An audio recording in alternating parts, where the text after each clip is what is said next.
이번 시간부터 저희가 좀 은사주의에 대해서 좀 살펴보려고 합니다. 그래서 이 은사주의 교회, 칼빈주의를 믿는 교회들은 실제로 우리나라에선 굉장히 다수를 차지하고 있습니다. 은사주의도 그렇고 칼빈주의도 그렇고. 근데 이제 이 교회들의 특징은 신천지나 이런 것처럼 그런 이단은 아니죠. 그러니까 저는 칼빈주의를 믿는 교회나 은사주의를 믿는 교회들이 다 잘못되었다 이렇게 생각하지는 않습니다. 왜냐하면 그들도 앞선 시간에 말씀드린 것처럼 예수 그리스도께서 유일한 구원자라는 또 복음은 믿고 있어요. 이제 교회 교리적으로 은사주의 교회라고 해서 복음을 물론 이제 은사주의 교리를 저희가 이제 자세히 분석해 보면 복음과 배치되는 그러한 부분들이 존재합니다. 다만 이제 은사주의라고 해서 다 같은 교리를 믿는 건 아니에요. 칼빈주의는 그래도 비교적 좀 일정한 교리를 믿는데 칼빈주의자들은 좀 비슷한 교리, 거의 비슷한 교리를 믿는데 은사주의자들은 또 차이가 굉장히 많이 납니다. 은사주의자들마다. 그래서 이제 뭐 획일화해서 얘기하기는 쉽지는 않은데 예를 들면 근데 일반적으로는 은사주의자들도 복음을 믿고 있어요. 근데 이제 좀 특수한 경우들이 있는데 예를 들면 예수님을 믿는 것과 다음에 성령님을 받는 것을 구분해서 이야기하는 사람들이 있습니다. 이거는 좀 우리가 봤을 땐 굉장히 좀 이상한 생각이죠. 예수님을 믿는 순간 성령님께서 들어오셔서 영을 살려주시고, 그러니까 거듭나게 해주시고 이런 일이 일어나는 건데 그걸 분리해서 이야기한다는 거죠. 예수님을 믿는 것과 성령님을 받는 걸 분리해서 이야기하고. 그러니까 어떻게 보면 예수님을 믿는 것과 구원받는 것을 분리해서 이야기한다는 겁니다. 그러면 이제 구원받는 것, 성령님을 받는 것의 그 증거가 뭐냐? 바로 방언이다. 이런 식으로 이제 이야기를 한다는 겁니다. 근데 이제 이런 면에 있어서는 칼빈주의도 좀 비슷한 면이 있어요. 칼빈주의 구원 체계 내에서는 우리는 이제 성경적인 구원 체계는 어떻게 이루어져 있냐면 복음을 누군가 전하면 복음을 듣고 로마서 10장에 나온 것처럼 복음을 전하는 사람이 있어요. 그럼 그 복음을 듣고 그 복음을 마음으로 믿으면 구원을 받게 되죠. 그렇죠. 그래서 우리가 복음을 전해야 된다. 로마서 10장에서는 그렇게 말씀하고 있는 거죠. 그런데 칼빈주의 체계 내에선 구원받을 사람이 창세전에 정해져 있습니다. 그러니까 태어나는 순간부터 구원받을 사람과 구원받지 못할 사람이 정해져 있다는 거예요. 모든 장로 교회는 공식적으로 이 칼빈주의를 믿습니다. 그리고 이제 일부 침례 교회에서 또 칼빈주의를 믿는 교회도 있습니다. 어쨌든지 간에 칼빈주의 체계 내에선 구원받을 사람과 구원받지 못할 사람이 태어날 때부터 사실은 태어나기 전부터 창세전이라고 이야기하니까 그때부터 정해져 있다는 거예요. 그럼 이제 구원받을 사람이 태어났어요. 근데 아직 예수님을 믿진 않죠. 가난하기가 어떻게 믿겠어요? 안 믿죠.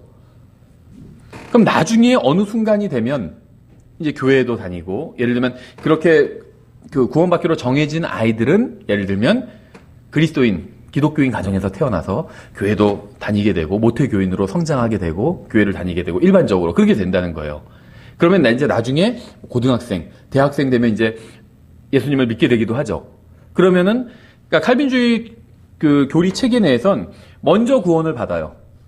그 다음에는 나중에 예수님을 믿게 된다고 가르칩니다. 그래서 구원받는 사람들이 나중에 예수님을 믿게 된다 이렇게 가르쳐요. 그러니까 성경에서 말씀하시는 교리와는 정반대죠. 성경은 예수님을 믿어야 구원받게 되잖아요. 그런데 칼빈주의는 구원받은 사람이 예수님을 믿게 된다 이렇게 가르칩니다. 심지어 그 아더 핑크라는 사람 들어보신 적이 있을 텐데 지금은 이분의 책들이 많이 절판되어 있는데 내용이 굉장히 좋습니다. 아더 핑크의 그 책 내용들이 굉장히 좋아요. 그 한 대략 100년 전에 살았던 그 성경 교사인데 저는 뭐 라킨 이상의 성경 교사라고 생각해요.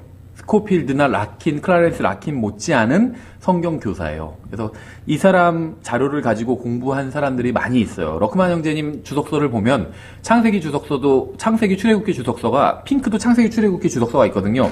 비슷해요. 근데 러크만 목사님보다 훨씬 연대가 빠르잖아요. 그러니까 많이 참고했겠죠.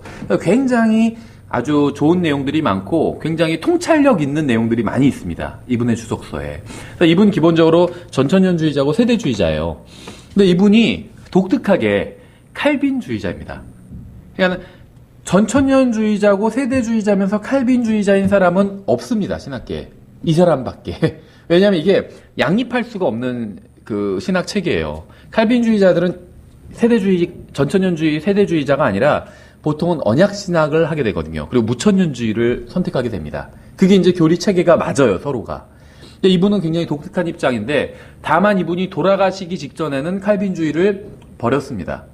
근데 이제 문제는 살아서 한창 성경 연구할 때는 칼빈주의자였어요. 그래서 이분이 쓴 칼빈주의 책들이 있는데, 저도 이제 번역된 책도 있어요. 어떤 거듭남과 구원에 대한 설교집인데, 제가 정확한 제목은 잊어버렸는데, 거듭남과 구원을 다루면서 제가 방금 설명한 것처럼 이렇게 설명하고 있어요. 먼저 구원받고 그 다음에 예수님을 사람이 믿게 된다, 이렇게 설명하고 있어요. 그러니까 다른 창세기, 출애굽기, 그 다음에 다른 많은 주석서에서는 굉장히 통찰력 있는 이야기를 합니다.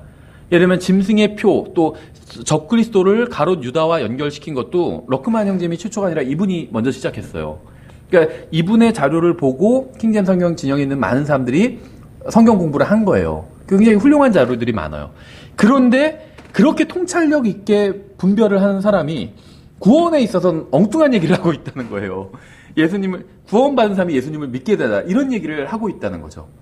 그래서 참 도저히 저로서는 이해가 되지 않더라고요. 다른 모든 것들을 문자적으로 해석하고 잘 분별했던 사람이 이 부분에 있어서는 성경을 제대로 파악하고 있지 못한 거죠. 그래서 좀 그런 예외적인 경우가 있긴 하지만, 은사주의자들이나 칼빈주의자들, 일반적으로 이런 사람들이 구원받지도 않았다, 이렇게 말할 수는 없다는 겁니다. 예수님을 유일한 구원자로 믿고 받아들이고 있습니다. 그래서 우리가 비록 이 사람들의 교리를 비평하긴 하지만 충분히 같이 형제로 대할 수는 있다는 거죠. 그러니까 어느 교리를 믿느냐를 떠나서 예수 그리스도에 대한 확실한 신앙 고백이 있다면, 예수님만이 나를 구원할 수 있는 유일한 구원자다, 이런 신앙 고백이 있다면 그 사람을 우리는 형제로 대해야 된다는 겁니다. 그러니까 우리가 비록 이 시간에 이제 은사주의, 칼빈주의를 공부하지만, 그러니까 은사주의 교회, 대표적인 게 순복음교회겠죠. 그런 은사주의 교회나 칼빈주의 교회, 장로교회겠죠. 그런 교회에 속한 사람들을 우리가 함부로 판단하자, 아니면 그 사람들은 형제도 아니다, 그리스도인도 아니다, 이렇게 이야기하자는 건 절대로 이제 아니라는 겁니다. 그래서 먼저 좀 당부의 말씀을 드렸고요. 오늘날 이제 성경에 기록된 특별한 은사를 강조하면서 은사주의를 전파하는 그런 사람들과 또 이제 책들, 설교들, 이런 것들이 기독교 서점에 굉장히 많이 있습니다. 그리고 이 은사주의가 아주 광범위하게 기독교계에 영향을 끼치고 있어요. 저희가 이제 은사주의를 공부하면서 은사주의 역사, 연역, 이런 것은 살펴보지 않을 겁니다. 칼빈주의도 마찬가지예요. 역사에 대한 건 저희가 굳이 알아도 몰라도 제가 봤을 땐 큰 상관없다고 생각하는데, 이제 저희가 그럼 무엇을 살펴보냐? 이제 은사주의에서 가르치고 있는 교리들과 또 성경은 그 부분에 대해서 어떻게 말씀하고 있는지를 볼 거고, 칼빈주의도 마찬가지입니다. 칼빈주의의 5대 강령이 있는데, 칼빈주의의 가장 핵심적인 교리 사항인데 거기에 대해서 성경은 무엇이라고 말씀하고 있는지, 이제 이것만 살펴볼 겁니다. 그러니까 연역 같은 역사적인 부분은 살펴보지는 않을 겁니다. 그런데 이제 은사주의라는 것 자체가 등장한 게 채 200년이 안 돼요. 150년이 안 됩니다. 1800년대 말, 1900년대 초에, 그러니까 1900년대 초에 이르러서 이제 은사주의가 시작이 됩니다. 그러니까 기독교 역사 2000년이라고 본다면 1900년 동안 은사주의라는 건 존재하지 않았어요. 그러니까 1900년 동안 아무도 방언을 하거나 이런 일은 없었다는 겁니다. 이게 1900년대 초에, 그러니까 20세기 초에 갑자기 등장한 거예요. 그러니까 이 사람들은 이제 이때는 말세기 때문에 사도행전 초기에 부어주셨던 그 영을 다시 부어주신 것이다, 이제 이런 식으로 설명을 하겠죠. 근데 어쨌든지 간에 20세기 초에 갑자기 기독교계의 은사주의가 등장해서 이제 기독교계에 굉장히 많은 영향을 끼치게 됩니다. 그래서 저희가 이 은사주의를 살펴보는 거예요. 우리가 알게 모르게 이 은사주의 영향을 받은 것들이 굉장히 많이 있어요. 그러니까 이 은사주의는 우리가 볼 수 있는 것처럼, 우리가 이제 뒤에서도 보겠지만 여기서 간단히 말씀을 드리면, 성경에 보면 분명히 은사라는 것이 있습니다. 그렇죠? 선물. 우리 성경에서 이제 선물이라고 번역했어요. 왜냐하면 영어로는 기프트거든요. 기프트. 그러니까 이게 선물이죠. 근데 이걸 은사라고 이전에 개혁 성경에서 번역을 한 거예요. 그러니까 이제 용어 차이만 있을 뿐이지 이제 그 개념은 같아요. 하나님께서 특별히 주신 어떤 선물이라는 그런 말이죠. 그런데 그럼 이 은사를 왜 주셨냐? 방언의 은사, 아니면 무슨 기적을 행하는 어떤 은사들, 이런 은사를 왜 주셨냐? 이거는 유대인과 관련이 있습니다. 유대인들에게 표적으로서 은사를 주신 거예요. 그러니까 은사는 기본적으로 기적에 속하는 거죠. 사도행전에 보면 방언의 은사를 받는데 이 방언의 은사라는 건 받아서 바로 외국어를 바로 모국어처럼 구사를 하게 되거든요. 그러니까 이거는 기적에 속해요. 제가 중국어를 전혀 못하는데 갑자기 중국어를 모국어처럼 구사를 한다. 이건 기적이잖아요. 배운 적도 없는 사람이 한다면. 그래서 이거는 이제 기적에 속하는 일입니다. 그런데 왜 그런 기적이 필요했냐? 뭐 우리가 사도행전 읽어보신 분들 다 아시겠지만 그때 예루살렘에 이제 유대인들 명절이 시작되었고 흩어져 있던 세계 각지에 이제 주로 소아시아 지역이겠죠. 흩어져 있던 유대인들이 다 예루살렘으로 모이게 되었습니다. 그럼 그런 흩어진 유대인들을 이제 디아스포라라고 이렇게 부르는데 흩어진 유대인이라는 의미예요. 그 사람들은 각자 흩어진 지역에서 자기네 유대인들의 말도 하지만 흩어진 지역의 언어를 구사하는 사람들이었다는 거죠. 지금도 그런 사람들이 많이 있잖아요. 그래서 그 흩어진 언어의 지역을 구사하는 사람들인데 그 사람들이 명절을 지키러 왔는데 갑자기 사도들이 자기들이 사용하는 그 지역의 언어로 설교를 하고 있는 거예요. 깜짝 놀랄 수밖에 없는 겁니다. 자기들 마을 사람이 아닌데 자기들 국가의 속한 사람이 지역에 속한 사람이 아닌데 그 언어를 구사하니까 깜짝 놀란 거죠. 그래서 이런 일이 갑자기 왜 일어나게 되었는가 하니까 이제 사도들이 그걸 설명해 주고 있는 거죠. 그래서 일종의 표적으로서 그러니까 영어로는 사인이죠. 표적이라는 말이. 그러니까 하나님께서와 유대인들 사이에 어떤 사인으로서 이 은사를 주셨다는 겁니다. 그래서 이것은 다분히 유대인들과 관련이 있는 것이지 이방인들과 관련이 없습니다. 저희는 유대인과 전혀 접점이 없잖아요. 그러니까 소아시아 지역엔 이방인들도 있었지만 유대인들도 있었어요. 그래서 유대인들이 결부가 되면 항상 이 사도행전에서는 이 은사가 발동이 됩니다. 어떤 특정한 은사들이 방언을 한다든지 이런 은사가 발동이 돼요. 그래야 유대인들이 사인, 방언을 보고 이건 사인, 하나님께서 일으키신 일이구나, 하나님으로부터 말미암아 생긴 일이구나, 이거를 캐치할 수 있었다는 거죠. 그래서 그 믿는 그 설교의 대상, 청중이 유대인이든지 아니면 청중은 이방인이지만 사도행전 10장의 고넬료 가족 같은 경우에 그 사람은 이탈리아 사람들이었잖아요. 그래서 그 사람들 설교를 듣는 청중은 이방인이지만 설교를 하는 베드로는 유대인이었잖아요. 그래서 청중이 갑자기 예수님을 믿자마자 방언을 하는 것을 보고 베드로가 이건 하나님의 역사다 이렇게 분별할 수 있었던 거죠. 그래서 유대인과 하나님 사이에 어떤 사인으로서 이런 은사가 주어졌다는 겁니다. 그러다 보니까 이 은사는 다분히 유대적이에요. 그렇죠? 근데 유대적이라는 건 어떤 특징을 가지고 있냐면 다분히 어떤 물질적인 그런 측면이 또 있습니다. 그렇죠? 왜냐하면 유대인들에게 땅을 약속해 주셨잖아요. 그리스도인들은 다분히 영적인 것들과 관련이 있습니다. 그렇죠? 그래서 이 세상에선 그렇다고 해서 뭐 물질적으로 부유한 게 죄다 이런 얘기를 하는 건 아닙니다. 다만 이 세상에선 경우에 따라서 주님을 믿기 위해서는 물질적으로 손해가 날 때도 있고 그리스도인들은 그럴 수 있다는 거죠. 충분히. 또 경건하게 살고자 하는 사람은 박해를 받게 되고. 하지만 유대적인 것들은 물질적인 어떤 번영과 관련이 있다는 거예요.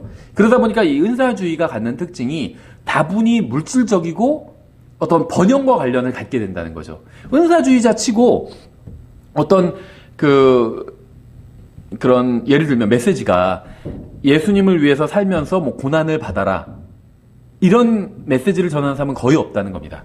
잘 믿으면 축복받고 다분히 유대적인 메시지를 전하고 있다는 거예요. 은사주의자들이. 그래서 이것이 단순히 어떤 실행적으로만 문제가 되는 것이 아니라 교리적으로도 굉장히 문제가 되고 이것이 기독교계에 굉장히 많이 들어와 있습니다. 그래서 마치 은사를 받고 예를 들면 방언 기도를 하면 어떤 묶인 문제들이 다 풀린다. 급한 어떤 문제들, 사실 그런 문제들이 다 물질적인 문제들이에요. 어떤 경제적으로 어렵거나 아니면 병이 들었거나 이런 것들. 그런데 성경에서는 그리스도인들에게 우리가 경제적으로 어려움이 해결되고 병이 낫고, 저는 이런 게 잘못됐다는 얘기가 아닙니다. 좋은 거예요. 또 다른 사람을 위해서 그런 기도를 해야 됩니다. 하지만 성경에선 그리스도인들에게 경제적으로 어려울 때 기도를 하면 경제적인 어려움이 해결된다. 또 병이 걸렸을 때 기도하면 병든 게 다 해결된다. 이렇게 약속해 주고 있지는 않다는 겁니다. 그런 약속은 유대인들에게 국한된 약속이라는 거예요. 그래서 다분히 어떤 구약 성경에서 유대인들에게 약속하신 것들이 이 은사주의를 통해서 기독교 안으로 스며들어 와 있다는 겁니다. 그래서 단순히 교리만 잘못되고 잘못된 것을 추구하게, 그러니까 이 은사주의는 그리스도인들이 잘못된 것에 정신이 팔려서 잘못된 것을 추구하게 이렇게 사람을 유도한다는 거죠. 그 은사주의를 이제 전파하는 책들이 많이 있는데 대부분의 경우 이러한 책들에서 주장하는 것은 오직 저자들의 경험에 근거한 것들입니다. 성경적 근거가 거의 없어요. 그래서 바른 교리를 붙들고 있는 진영에서 은사주의를 비평하는 책들을 출간하기도 했죠. 근데 이러한 책들의 논조는 은사주의자들을 훈계하고 비평하고 조롱하는 방식을 많이 취하고 있습니다. 그래서 이미 은사주의자들의 교리가 잘못되었다고 확신하는 사람들을 즐겁게 하는데 많이 치중하고 있다는 거죠. 근데 이제 우리의 목적은 아직 하나님의 말씀을 충분히 배우지 못해서 제대로 이행하지 못하는 사람들을 조롱하거나 정죄하거나 이건 우리의 목적은 아닙니다. 그들을 비방하거나 비판할 의도도 전혀 없어요. 그러한 일은 이제 서로 간의 증오만 키울 뿐이고 주님께서 원하시는 바가 아니죠. 그러니까 우리가 이런 은사주의나 칼빈주의나 잘못된 교리에 대해서 혹은 바른 교리에 대해서 공부하는 이유는 잘못된 교리를 믿는 사람들을 정죄하기 위함이 아니라는 겁니다. 그건 주님께서 원하시는 것이 아니기 때문에 마지막 시대를 살아가고 있는 오늘날의 가장 큰 문제는 은사를 어떤 사용하는 이런 것이 아니라 이제 은사를 오용하거나 은사가 전혀 없다는 것이 문제입니다. 그러니까 가장 심각한 문제는 하나님의 말씀에 대해서 무지하다는 거예요. 그래서 성경에서 나온 어떤 걸 대충 인용해서 보여주면서 자기 주장을 하면 대부분의 그리스도인들이 기독교인들이 반박을 하지 못한다는 거예요. 그렇죠. 그러니까 어떤 잘못된 주장들이 먹혀 들어가는 겁니다. 이단들의 주장이 먹혀 들어가는 것이고 여호와의 증인들 앞에서 대부분의 그리스도인들이 꼼짝을 못한다는 거예요. 그러니까 여호와의 증인들 오면 문 열어주지 말라 그러고 그러니까 한두 번 성경은 훈계한 후에 거절하라고 했는데 아예 접촉을 못하게 하죠. 신천지 오면 무조건 피하라 그러고 왜냐하면 하나님의 말씀에 대해서 무지하기 때문에 그렇다는 거죠. 구원받았건 구원받지 못했건 평균적인 기독교인들은 믿음과 실행의 문제에 있어서 바른 것과 잘못된 것을 거의 구분하지 못할 정도로 성경에 대해서 무지합니다.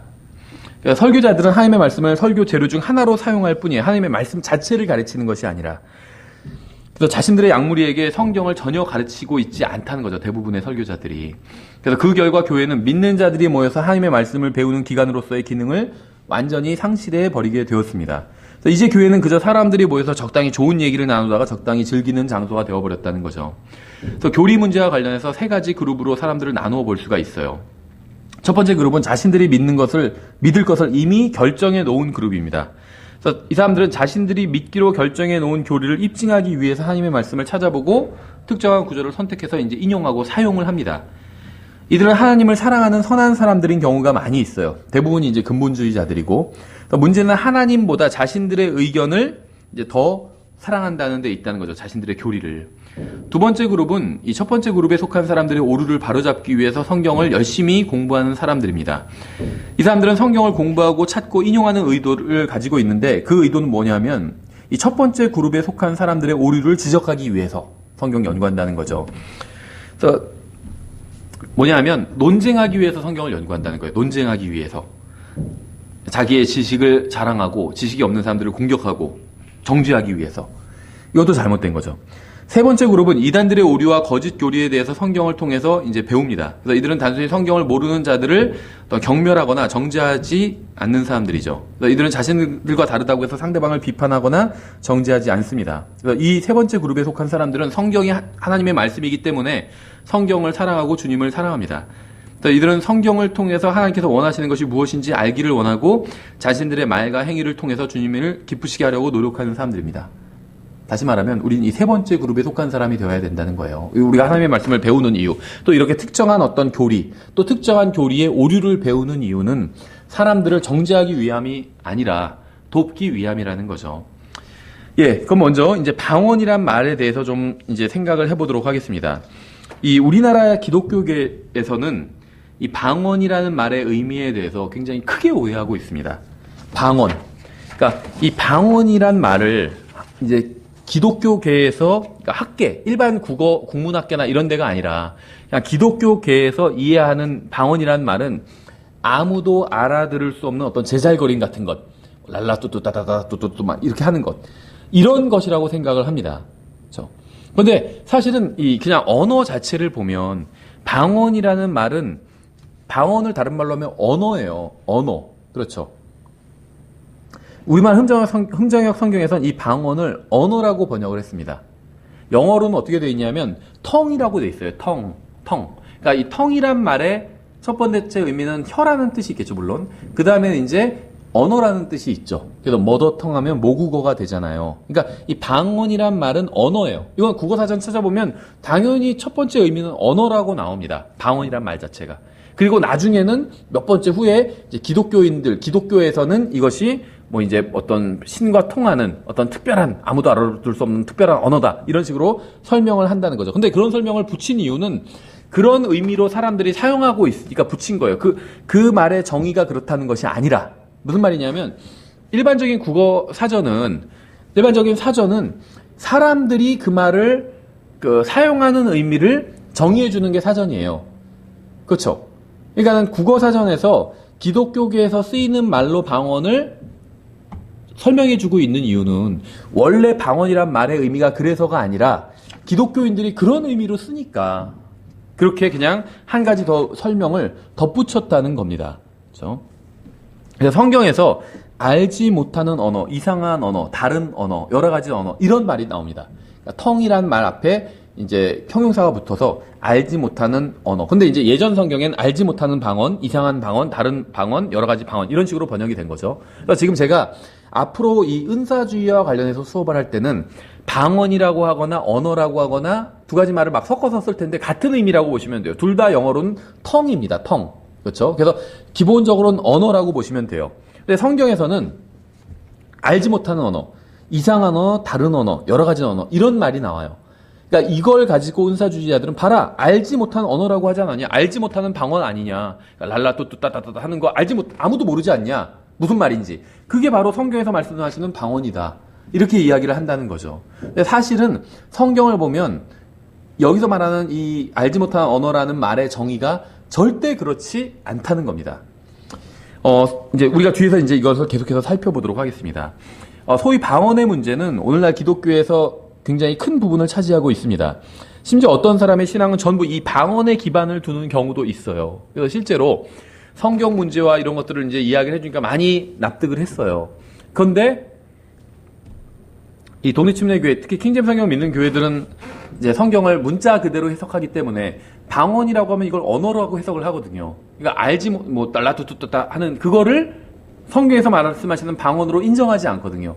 미국어, 중국어, 그러니까 영어, 중국어, 스페인어 이런 게 방언이지 랄라뚜뚜따따따 하는 거는 성경에서 말씀하시는 방언이 아니라는 겁니다. 그러니까 성경에 방언이 나오지만 단 한 번도 그렇게 아무도 알 수 없는 제잘거림을 방언이라고 부르지 않는다는 거예요. 그런데 성경과 이런 발음 문제에 대해서 어느 정도 납득을 한 사람도 방언을 하는 사람인 경우에 이 방언을 배격하면 나머지 모든 진리도 다 같이 배격해버리는 그런 경우들이 있다는 겁니다. 근데 왜 그 사람은 그렇게 다른 것들을 다 배격하냐 하면 방언이 기준이기 때문이에요.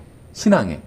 그러니까 신앙의 기준이 성경이 아니라, 믿음의 기준이 성경이 아니라 방언이에요.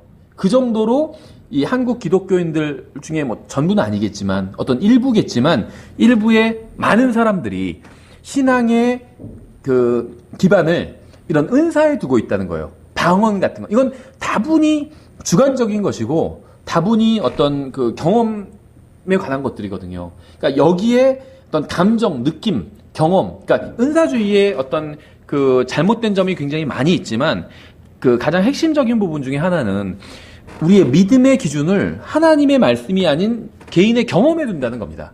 내가 방언 기도를 했더니 뭐 어떻더라 이런 얘기를 한다는 거죠. 그 다음에 어떤 사람들이 근데 사실은 킹제임스 성경 바른 성경이 있대 이런 얘기를 하면 그 사람들도 방언해?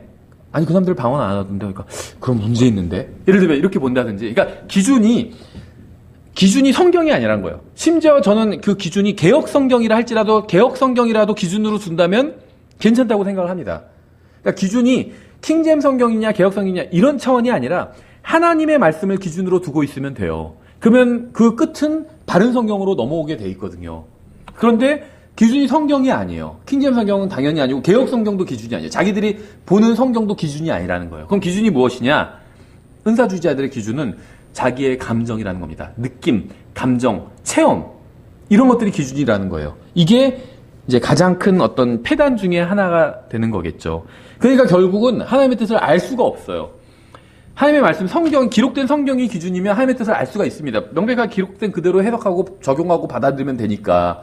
그런데 체험이 기준이니까 이게 하나님께서 이걸 이 길로 인도해 주시는 것 같기도 하고, 예를 들면 어떤 남자 아니면 어떤 여자를 만나는데 하나님께서 인도해 주시는 것 같기도 하고 아닌 것 같기도 하고 헷갈리다는 거죠. 자기 체험이 기준이니까.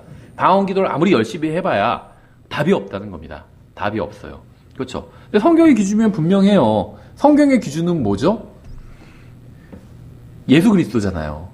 그래서 어떤 남자, 어떤 여자와 내가 결혼해야 되냐, 예를 들면 어떤 그리스도인이, 결혼 정령기에 있는 그리스도인이 고민할 수 있잖아요. 그럼 기준은 예수 그리스도예요. 그 사람이 예수님을 사랑하는 사람이라면 결혼해도 되는 거예요. 단순히 구원받았냐 아니냐 이게 아니라, 오히려 성경에서는요, 구원받은 사람과 결혼하라 이런 말은 없어요. 재혼의 문제에 있어서는 주 안에서 하라 이렇게 되어 있는데, 초혼의 문제에 있어서는 제 기억에는 없어요. 그러니까 어떤 분은 그렇게 얘기하는 분도 있어요. 그래서 성경은 재혼은 주 안에서 하라고 말씀하고 있지만 초혼에 대해서는 그런 말씀 없다, 이런 얘기하는 사람도 있는데, 그건 오해하는 거죠.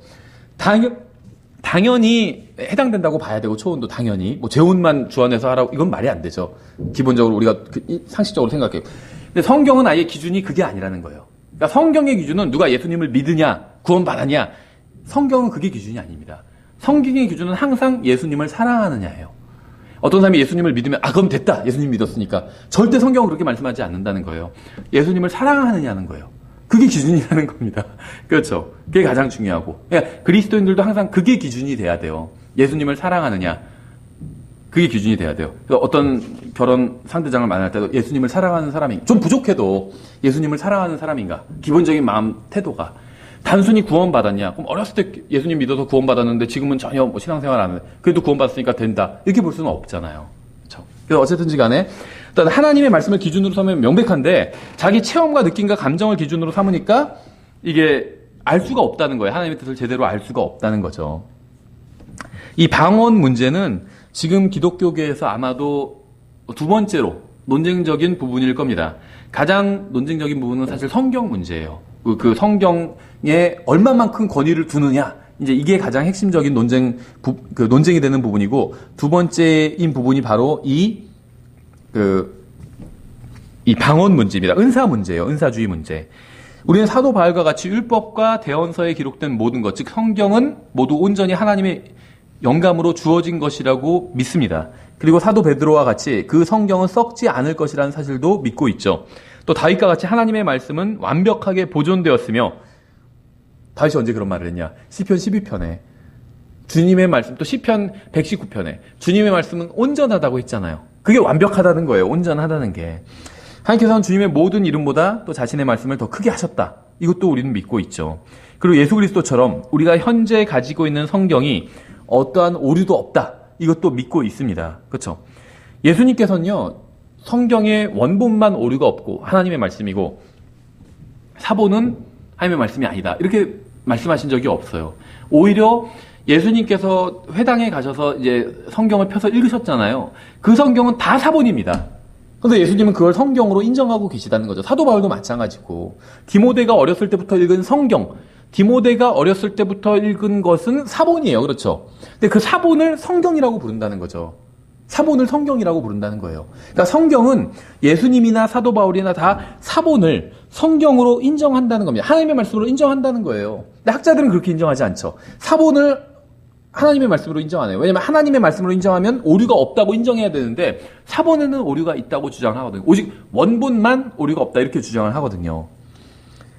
그래서 원본이 사라진 지 오래되었지만, 예수님은 자신이 지금 회당에서 읽는 그 하나님의 말씀 사본이 오류가 없는 하나님의 말씀이라고 믿으셨다는 겁니다. 그렇죠? 또 우리가 방언에 대해서 공부하기 전에 가장 먼저 해야 될 일은 올바른 성경 연구를 위해서 이제 초석을 놓는 일인데, 성경에는 성경을 연구하기 위해서 가장 기본적인 두 가지 전제가 있습니다. 무엇이냐 하면, 먼저 우리가 이제 첫 학기 공부했기 때문에 여기서 간단하게만 말씀드리면, 고린도전서 2장 12절 13절에 나온 것처럼 하나님의 말씀은 하나님의 말씀으로 비교해야 된다는 거예요. 고린도전서 2장 12절에 이제 우리가 세상의 영을 받지 아니하고 하나님으로부터 난 영을 받았으니 이것은 우리가 하나님께서 우리에게 값없이 주신 것들을 알게 하려 함이라. 또한 우리가 그것들을 말하되 사람의 지혜가 가르치는 말로 하지 아니하고 성령님께서 가르치시는 말로 하나니 곧 영적인 것들은 영적인 것으로 비교하느니라. 그러면 여기서 영적인 것은 무엇일까요? 그것은 성령님께서 가르치시는 말입니다. 그러니까 성령님은 하나님이죠. 하나님께서 가르치시는 말을 성경에서는 영적인 것이라고 부르고 있어요. 그러면서 영적인 것, 다시 말하면 하나님께서 가르치시는 말, 하나님의 말씀이죠. 하나님의 말씀을 하나님의 말씀으로 비교한다고 말씀하고 있어요. 그래서 이것이 성경 연구의 가장 첫 번째, 그러니까는 가장 큰 원칙 중에 하나입니다. 항상 하나님의 말씀을 하나님의 말씀으로 비교해야 돼요. 그래서 우리가 어떤 교리를 믿는다고 주장할 때 성경에서 한 구절만 띄어서 주장할 수는 없다는 겁니다. 그 구절을 비교할 수 있는, 입증할 수 있는 또 다른 구절을 증거로 제시해야 된다는 거예요. 그것이 바로 성경을 성경으로 비교한다는 겁니다. 그래서 만약에 어느 한 구절만이 유일한 내가 믿는 교리의 유일한 증거라면 그 교리는 일단 보류해야 합니다. 다른 증거를 댈 수 있어야 돼요. 다른 구절과 하나님의 말씀과 비교를, 영적인 것을 영적인 것으로 비교할 수 있어야 된다는 겁니다. 두 번째 조건, 그 기준은 잘 아시는 것처럼 디모데후서 2장 15절이죠. 너는 진리의 말씀을 바르게 나누어 내 자신을 하나님께 인정받은 자로 부끄러울 것이 없는 일꾼으로 나타내도록 연구하라. 중간에 있는 표현을 싹 빼면 너는 진리의 말씀을 바르게 나누어 연구하라. 이렇게 말씀하고 있죠. 그래서 성경을 연구하는 방법을 말씀하고 있는데 바르게 나누어야 된다는 겁니다. 바르게 나눠서 그 나누어진 말씀을 서로 또 비교해야 된다는 거예요. 우리가 하나님의 말씀을 나눈다는 건 뭐냐면 구분한다는 거예요. 서로 같지 않은 걸 구분하는 겁니다. 그래 놓고는 그것들을 또 비교하는 거예요. 그렇죠. 그래서 그 작업을 통해서 우리가 이제 성경을 연구하고 또 이 은사주의나 칼빈주의 같은 이런 어떤 교리 체계를 우리가 비평할 때도 이제 이러한 방법으로 비평을 하겠다는 겁니다. 그래서 우리의 이 두 가지 전제 조건은 굉장히 명백합니다. 우리는 성경의 특정한 구절을 따로 떼어서 문맥과 전혀 상관없는 것을 증명하려 하지는 않을 거라는 거예요. 왜 이런 말씀을 드리냐면 칼빈주의 같은 경우에는 이제 그 칼빈주의의 핵심 교리는 예정론이에요. 그래서 사람이 구원받을 게 예정되어 있다. 또 반대로 이중 예정이기 때문에 지옥에 갈 것도 예정되어 있다. 이렇게 가르칩니다. 근데 성경에 보면 예정이란 말이 나와요. 4번이 나옵니다. 그래서 이 사람들은 예정이란 말을 나오니까 그 단어만 딱 떼가지고 봐라 예정이 성경에 나오지 않냐 그럼 예정이 뭐냐 하면서 자기가 성경에선 단어만 딱 갖고 와가지고 예정을 그냥 자기네 철학체계로 풀어내고 있는 거예요. 성경 구절로 풀어내는 것이 아니라. 그래서 저희가 이 성경을 성경으로 이렇게 비교해서 연구한다고 이야기를 드리는 겁니다. 왜냐하면 성경에 어떤 단어가 나온다고 그래서 그걸 다 교리로 세울 수 없다. 예정이란 말이 나온다서 예정론을 만들 수는 없다는 겁니다. 왜냐하면 그 구절을 읽어보면 거기서 말하는 예정은 사람의 어떤 죽어서 하늘나라 가고 지옥 가는 구원과 관련 있는 예정이 아니라는 거예요. 그건 이제 우리가 해당 시간에 해당 그 내용에서 자세히 보기로 하고, 그래서 우리가 하나님의 말씀을 이제 서로 비교하는 방식으로 성경을 연구하고 특히 은사주의나 칼빈주의도 저희가 한번 분석을 해보겠다는 것입니다. 오늘 좀 저희가 처음 늦게 시작해서 그 시간이 많이 갔는데 이제 한두 가지만 더 말씀을 드리면 지금 이제 마지막 시대, 이 라오디게아 교회 시대가 이제 거짓 교리에 빠지게 된 원인은 이제 여러 가지가 있겠지만 크게 두 가지에서 찾을 수가 있습니다. 무엇이냐 하면 첫 번째는 성경을 사적으로 해석한다는 거예요. 성경에서도 나오는 표현이거든요. 사적으로 해석하다가 망하였다. 이런 표현이 나와요. 근데 이 사적인 해석이란 건 무엇이냐 하면 성경을 성경으로 비교해서 해석하지 않는 건 다 사적인 해석입니다. 그렇죠. 저도 개인적으로 사적으로 해석할 때가 있어요. 아무리 제가 성경을 봐도 명확한 해석을 모르고 다른 소위 훌륭한 성경 교사들의 어떤 주석이나 책을 봐도 분명하게 나와 있지 않은 경우도 있어요. 그럴 때 그냥 저 혼자 사적으로 해석하고 넘어가는데 이제 제가 어떤 경우에 그런 걸 이제 예를 들면 강해를 하다 보면 강해를 잘 모르는 부분에서 막 건너뛸 수가 없잖아요. 그럼 거기에 대해서도 이제 이야기를 해줘야 되는데 잘 모르는 경우도 있죠. 그럴 때 이제 사적인 해석을 하고 넘어가는데 다만 그걸 밝히고 양해를 구하죠. 그래서 이 부분은 저의 추측입니다. 예를 들면 어린 아기들이 휴거될 것인가 휴거되지 않을 것인가. 이거는 예를 들면 저는 휴거되지 않을 것 같다. 제가 이렇게 얘기한다면 이거는 저의 추측입니다. 이렇게 이야기를 하고 넘어갈 수밖에 없다는 거예요. 왜냐하면 성경에서 명백하게 말씀하고 있지는 않기 때문에 사적으로 해석한 거죠. 그래서 제가 그걸 밝힌다는 겁니다. 이거는 그냥 저희 추측이라고. 그 말은 사적인 해석을 했다는 거예요. 그거는 추측할 수는 있지만 그걸 확실한 교리로 만들어서 가르칠 수는 없다는 거예요. 이것이 맞는 겁니다. 어린아이는 휴거되지 않습니다. 아니면 휴거됩니다. 반대로. 이렇게 가르칠 수는 없다는 겁니다. 거기에 대해서 명백하게 말씀하고 있지 않기 때문에. 그래서 성경을 성경으로 비교해야 되는데 그렇게 하지 않고 자기의 생각과 경험과 감정에 입각해서 해석하는 것. 이것이 사적인 해석이에요. 왜냐면 방언이란 말이 나오는데 성경의 문맥을 보면 이것이 의미하는 바가 분명히 있거든요. 근데 방언이란 말, 마치 칼빈주의자들이 예정이란 말 하나만 톡 띄어서 이 예정은 바로 뭐 창세 전에 예정된 것이고 막 갖다 붙이는 것처럼 은사주의자들은 방언이란 말만 나오면 그걸 톡 떼가지고 사적인 해석을 해요. 아, 이 방언은 내가 해보니까 뭐 어떻게 되더라. 이런 식으로 해석을 자기가 막 갖다 붙인다는 거죠. 이게 바로 사적인 해석이에요. 자기의 생각과 경험을 붙이는 것. 그러니까 어떤 개념을 설명하기 위해서 하나님의 말씀을 비교해서 보여주는 것이 아니라 그냥 거기서 단어만 딱 갖고 와요. 그래 놓고는 해석은 내 맘대로 막 풀어가는 거예요. 내 경험을 가지고. 이게 사적인 해석이라는 겁니다. 그래서 이건 성경을 가르치는 것이 아니라 자기가 믿는 특정한 교리를 가르치기 위해서 성경을 사용하는 것에 불과합니다. 또 두 번째, 이 시대에 많은 기독교인들이 오류에 빠진 이유. 첫 번째는, 그러니까 이건 은사주의에만 해당되는 것이 아니에요. 이 시대에 사는 대부분의 기독교인들이 오류에 빠진 이유. 오류에 빠졌다는 건 다른 얘기가 아니에요. 진리를 모르는 게 오류에 빠지는 거죠. 예를 들면, 어떻게 구원받았는지 알려달라고 그러면 그걸 잘 못 가르쳐 주는 사람이 있어요. 아니면은 자기가 막 그냥 대충 이야기하는 사람이 있어요. 교회 일단 열심히 나오면서 뭐 어떻게 한다. 예를 들면, 그런 얘기를 막 하는 사람이 있습니다. 성경에서 분명히 사람이 구원받기 위해서 어떻게 해야 되고 무엇을 믿어야 되고 이게 명확하게 나와 있잖아요. 성경에선 예수님을 믿어야 된다. 어떻게 믿어야 되냐? 구원자로 믿어야 된다. 예를 들면 그런 식으로 성경에서 명확하게 말씀하고 있는데 그것을 그냥 자기 생각대로 사적인 해석을 하고 있는 거예요. 성경을 잘 모르기 때문에. 이것이 이제 이 시대에 많은 그리스도인들이, 많은 기독교인들이 이제 거짓 교리에 빠지게 된 원인이고, 두 번째는 진리를 잘못 적용하기 때문입니다. 이건 성경에 나온 교리를 그것에 해당하지 않는 사람에게 적용하는 거예요. 예를 들면 히브리서 11장에서는 노아와 그의 가족은 방주를 준비함으로 구원받았다고 말씀하고 있어요. 사도행전 16장에서는 빌립보 간수와 그의 가족은 주 예수 그리스도를 믿고 구원받았다고 말씀하고 있습니다. 만일 누군가 구원받기 위해서 방주를 준비해야 한다고 말한다면 그건 바른 말이죠. 사람이 구원받기 위해서는 방주를 만들어야 된다. 일단 이 문장 자체는 맞는 말이에요. 다만 이 문장은 완전한 문장은 아니죠. 노아의 시대에 예를 들면 지금으로부터 5,000년 전에 대홍수 전에 사람이 구원받기 위해선 방주를 만들고 그 방주 안에 들어가야 된다. 맞는 말이죠. 근데 이것은 그 시대에는 5,000년 전에 맞는 말이었지만 지금은 잘못된 말이죠. 지금은 구원받기 위해서는 방주를 만들거나 들어가거나 할 필요가 전혀 없다는 거죠. 구원받기 위해서는 예수 그리스도를 믿어야 된다는 겁니다. 그러니까 과거의 어떤 특정한 시대의 진리였던 것이 있어요. 바로 노아 시대에는 방주를 만들고 방주 안에 들어가야지 구원받는다. 이게 진리였죠. 5,000년 전에는 특정한 120년간 진리였죠. 하지만 지금은 그것이 진리가 아니라는 겁니다. 물론 이제 여기서 말하는 구원은 또 육체의 구원이겠지만 어쨌든지 간에 우리가 이제 뭐 세세하게 따지지 않고 그냥 크게 본다면 그러나 지금은 이게 진리가 아니라는 거죠. 또 마찬가지예요. 아브라함 시대에 예를 들면 소돔과 고모라가 심판받기 직전에 사람이 구원받기 위해서 어떻게 해야 될까요? 하나님께서 경고하신 대로 소돔과 고모라를 떠나는 것이었습니다. 그게 구원받을 수 있는 길이었죠. 근데 예를 들면 지금도 구원받기 위해서는 그 도시를 죄악된 도시를 떠나야지 구원받을 수 있다. 이렇게 얘기한다면 그건 잘못된 것이죠.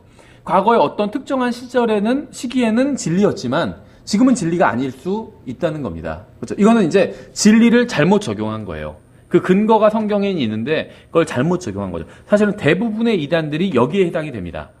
그 대부분의 이단에게 넘어가는 사람들이 첫 번째에 해당이 되고 성경을 잘 모르기 때문에 성경에 대해서 무지하기 때문에 이단에 넘어가는 거고 이단들은 성경의 특정한 부분에 해당되는 교리를 지금 이 시대에 다른 시대에 적용하기 때문에 이제 이단 교리를 믿는 거고 또 빠진 거겠죠.